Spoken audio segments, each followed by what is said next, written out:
સમી શહેરમાં ગટરની ગંભીર સમસ્યા. વર્ષોથી ગંદકીના સામ્રાજ્ય વચ્ચે જીવવા મજબૂર લોકોમાં તંત્ર સામે ભારે રોષ. પાટણ જિલ્લાના સમી શહેરમાં ગટર વ્યવસ્થા સંપૂર્ણપણે ખોરવાઈ જતા સ્થાનિક રહીશોની હાલત અત્યંત દયનીય બની છે.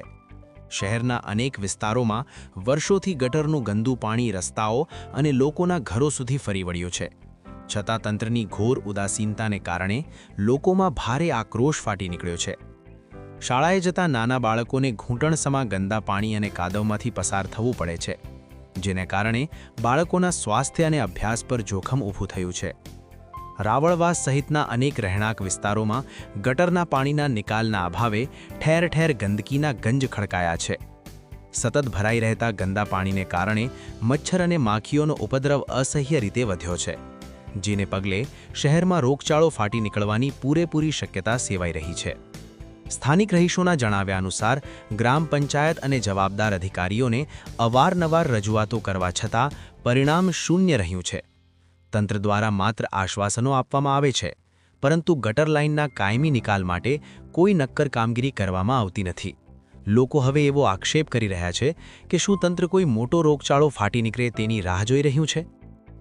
ગટર લાઇનની તાત્કાલિક મરામત કરી કાયમી ઉકેલ લાવવો, ગંદા પાણીના નિકાલ માટે પમ્પિંગ અથવા વૈકલ્પિક વ્યવસ્થા કરવી, સમગ્ર વિસ્તારમાં નિયમિત સફાઈ અભિયાન હાથ ધરી જંતુનાશક દવાઓનો છંટકાવ કરવો. સમીના રહીશો હવે આરપારની લડાઈના મૂડમાં છે.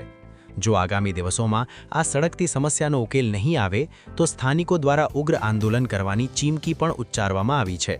હવે જોવાનું એ રહે છે કે ઊંઘતું તંત્ર જાગશે કે પછી જનતા ગંદકીમાં જ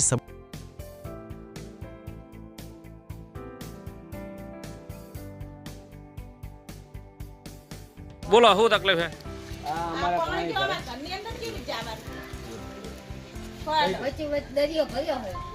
આખા ગામનું પાણી આ ભરાય, આનો પાક નિકાલ લાવો તો સારું છે. પછી અમારે રોડ તો ઝાંપા ઉધી આવી ગયું. અમારે ઉતરેવું નહીં, બાય ક્યાંય નાખે નહીં લગી. બે ઈટું મૂકીને બાય રાખે છે. પંચાયતમાં રજૂઆત કરી? રજૂઆત તો વાત કરી કે આગળ વાત કરી. વાત કરી, પણ કોઈ હજી ફરક પડ્યો નથી. કોઈ એનો જવાબ જ નથી. આ હુકાતું જ નહીં. પણ 2 દાડા હુકાય અને તરત પાણી આવી જાય. પાણી આવે, હુકાતા પાણી હુકાતું જ નહીં. હુકાતા પાણી આવે. છોકરા બીમાર થાય, હવે ઠીક છે, ગટરનું પાણી વધારે આવે અંદર. મચ્છર પડે. આ એટલે રોગ જાય.